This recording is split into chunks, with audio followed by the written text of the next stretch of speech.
السلام علیکم دوستوں، آج بتاریخ 7 دسمبر 2020 شام 7 بجے یہ خبر موصول ہوئی کہ شیخ التفسیر والحدیث ولی کامل مفتی ظہورعلی خان صاحب کا انتقال ہو گیا۔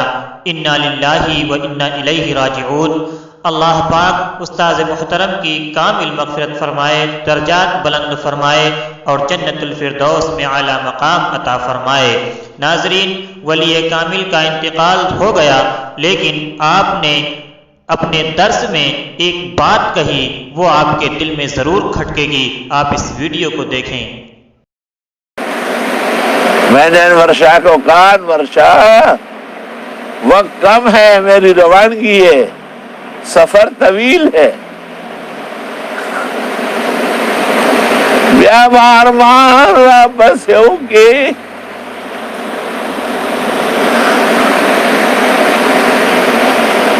بیا بجان واپس گورے نہ بھائی ارمان کرو گے، جان ڈھونڈو گے، پھر ملے گا نہیں آپ۔